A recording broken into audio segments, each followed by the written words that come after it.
Hi viewer, this is Hamad Hasan again. और आज हम स्क्रीन राइटिंग क्लासेस में स्पेशल सीन हेडिंग के एलिमेंट्स को देखेंगे जो कि बहुत इम्पॉर्टेंट हैं और हमें उन पर अबूर हासिल होना चाहिए ताकि हम एक अच्छा स्क्रिप्ट लिखने में कामयाब हो सकें। लेकिन इससे पहले कि मैं अपनी क्लासेस को स्टार्ट करूं, व्यूअर्स, मैं चाहूँगा कि आप मेरे चैनल को सब्सक्राइब करें ताकि आपको आने वाली तमाम वीडियोस बहम पहुँचें और आप उनसे इस्तेफादा हासिल कर सकें। So let's begin today's lecture.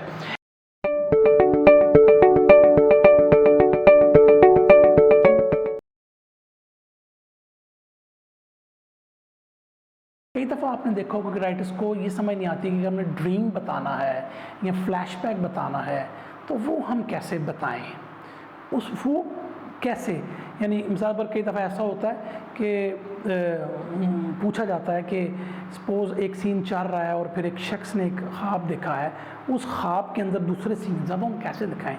तो सिंपली वो कोई मुश्किल नहीं है, इन चीज़ों को हम स्पेशल नोटेशंस कहते हैं। ये जो अब मैं आपको बताने जा रहा हूँ, दीज आर स्पेशल नोटेशंस। ठीक है, इसमें आपके ड्रीम्स आ सकते हैं, फ्लैशबैक, इस तरह की चीज़ें, या मिसाल के तौर पे कोई सिटी का नाम है, कोई ख़ास वक्त है, इन चीज़ों को हम स्पेशल नोटेशंस में लेकर आते हैं। इनको बारी बारी हम देख लेते हैं। इसको उर्दू में मैं आपको बताता हूँ और इंग्लिश में कैसे इसको लिखेंगे। ओके, सपोज हमारा एक सीन चल रहा है, इंटरनल हाउस नाइट, और अब हम फ़ौरन दिखाना चाह रहे हैं कि ये सीन जो है ये ड्रीम है।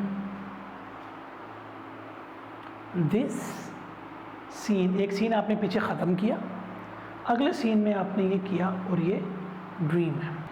और बल्कि इसको मैं थोड़ा सा एडवेंचरस करता हूँ, टर्नल हाउस ऑफ स्नेक्स, और मैंने थोड़ा सा एडवेंचरस कर दिया। तो house of snakes night dream.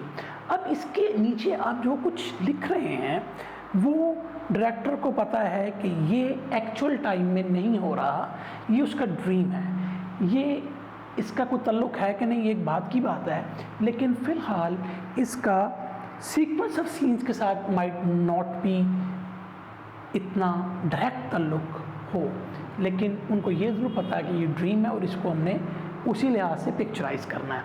उसके बाद जब आप ड्रीम ख़त्म करेंगे तो बस एक नई हेडिंग, मास्टर हेडिंग शुरू हो जाएगी, सपोज एक्सटर्नल पार्क। तो इस तरह हम लिख सकते हैं। इसको लिखने का एक और भी तरीका है और मैं यूजुअली वो यूज़ करता हूँ, और उसके लिए मैं इसलिए यूज़ करता हूँ, उसमें क्लैरिटी थोड़ी सी ज़्यादा आ जाती है मेरे नज़दीक। मतलब माइट भी किसी को ये तरीका पसंद हो। वो इससे कि सपोज एक सीन चल रहा है, इंटरनल हाउस नाइट। अब मैंने यहाँ पे ड्रीम का वर्ड यूज़ नहीं किया, इधर मैं लिखता हूँ कि suppose Ahmad closes his eyes. ये मैंने एक सीन दिखाया। अब नेक्स्ट में मैं कुछ नहीं लिखूँगा, ये लिखूँगा ड्रीम कैपिटल में बिगिंस। अब क्या है कि ड्रीम बिगिंस। अब क्या होगा कि जब ड्रीम बिगिंस होगा तो मैं एक नई मास्टर्ड हेडिंग का इस्तेमाल करूँगा। सपोज मैं कहता हूँ एक्सटर्नल प्लेग्राउंड डे। अब इसके बाद से जितने भी मेरे सीन्स आते जाएंगे वो ड्रीम में रहेंगे, वो ड्रीम में रहेंगे। जब आप एक सीन लिखते हैं या 50 सीन लिखते हैं ड्रीम में, जितने मर्जी आप लिखते हैं, उसके बाद जब आपने ड्रीम को ख़त्म करना है तो आपको ये लिखना पड़ेगा ड्रीम एंड्स। यहाँ पे ख्वाब ख़त्म हुआ और उसके बाद बहुत ज़्यादा इम्पॉर्टेंट बात जो है, आपको इस सीन पे वापस जाना है। अब मैं दोबारा यहाँ पे लिखूँगा इंटरनल हाउस नाइट। हो सकता है कि अब अहमद जो है, अहमद ओपन्स हिज, अब अहमद ने अपनी आंखें खोल लें। इसमें सपोज ही स्टार्ट्स वीपिंग, कुछ भी लिखना है, उसके बाद बाकायदा आप सीन को बंद करेंगे और फिर एक नए मास्टर सीन हेडिंग में चले जाएंगे। तो ये ड्रीम के साथ अगर फ्लैशबैक का भी सिलसिला हो तो आप एज इट इज़ लिख सकते हैं। अगर आप मास्टर सीन हेडिंग में लिखना चाहते हैं तो वर्ड फ्लैशबैक आ जाएगा इधर, और आपने फ्लैशबैक में अपने सीन्स बता दिए। अगर इस स्टाइल में लिखना चाहेंगे जिस तरह मैंने आपको ड्रीम बिगिंस का बताया, तो फिर ये फ्लैश बिगिंस हो जाएगा, फ्लैशबैक बिगिंस हो जाएगा, बिगिंस, और इसी तरह यहाँ पर फ्लैशबैक एंड्स हो जाएगा। और इसी तरीके से आप वापस सीन में आएंगे और फिर चले जाएंगे। व्यूअर्स, फ्लैशबैक्स में हमने आपको बताया कि अगर आपका सीक्वेंस लंबा है तो डेफिनेटली आप फ्लैशबैक को उसी तरीके से लिख सकते हैं कि फ्लैशबैक बिगिंस, और उसके बाद हम जितने मर्ज़ी सीन्स लिखें। लेकिन प्रॉब्लम यहाँ पर ये आती है कि जब आप फ्लैशबैक बिगिंस करते हैं तो ऊपर के जो आपकी मास्टर सीन हेडिंग है उससे ये तासर आता है कि आप इस सीन के अंदर हैं। तो उस पॉइंट ऑफ व्यू से हमें, अगर आपने फ्लैशबैक के सीक्वेंस ज़्यादा लिखने हैं तो हमें वही तरीका इस्तेमाल करना पड़ेगा जो मैंने आपको पहले बताया था, और वो ये है कि आपने लिखा कि interior house day hyphen flashback. अब आप इसमें एक्शन लिखें, फिर एक नया सीन आ गया एक्सटीरियर पार्क नाइट, फिर आते हैं, फिर जहाँ पे आप जिस सीन में आप आके प्रेजेंट डे लिखेंगे नहीं वो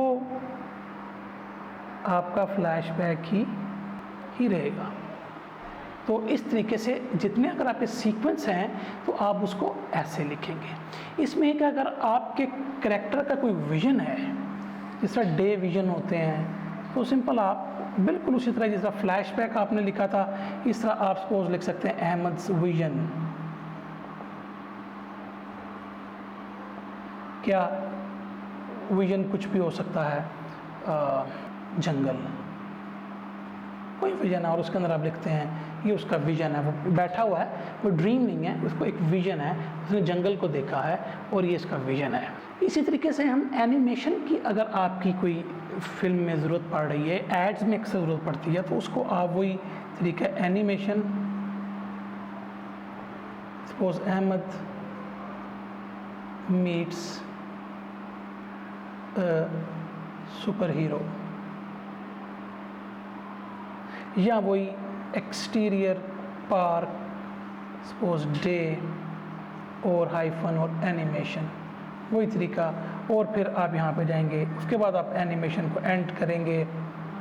now basically you are back to this scene, और उसके बाद आप एक आध लाइन करके इसको ख़त्म करके नया सीन स्टार्ट करेंगे।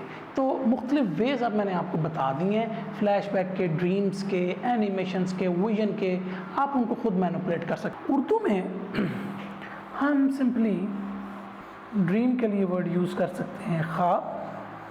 अगर तो आप सीन हेडिंग में लिख रहे हैं ख्वाब, ठीक है, लेकिन अगर मैं, जैसे मैंने कहा कि अंदरूनी मंजर, घर, रात, ख्वाब, ठीक है, आप सीन लिखें, फिनिश करें। लेकिन जो तरीका मैंने दूसरा बताया उसके लिए थोड़ा सा आपको ये करना पड़ेगा कि यहाँ पे मैंने ऐसा नहीं लिखा कि ख्वाब का आगाज़, नहीं, मैंने इधर सिंपल आप ड्रीम बिगिंस ही लिखें, उर्दू वाली साइड से लिखें ड्रीम बिगिंस, और यहाँ से शुरू करें अहमद ने देखा। ड्रीम बिगिंस के बाद जारी बात है कि आप एक सीन हेडिंग देंगे, सपोज बैरूनी मंजर, खेल का मैदान, रात, और इस तरीके से आप करेंगे। फिर ये ड्रीम एंड्स होगा, लेकिन ये उर्दू वाली साइड पे, इस राइट साइड पे आप लिखेंगे। और उसी तरीके से एग्जैक्टली जैसा मैंने इंग्लिश में बताया उस तरह वापस इसमें जाएंगे। और फ्लैशबैक के लिए आप फ्लैशबैक का ड्रीम की जगह इस्तेमाल करेंगे। तो हम उम्मीद करते हैं कि आपको ये हमारी एपिसोड पसंद आएगी। Thank you.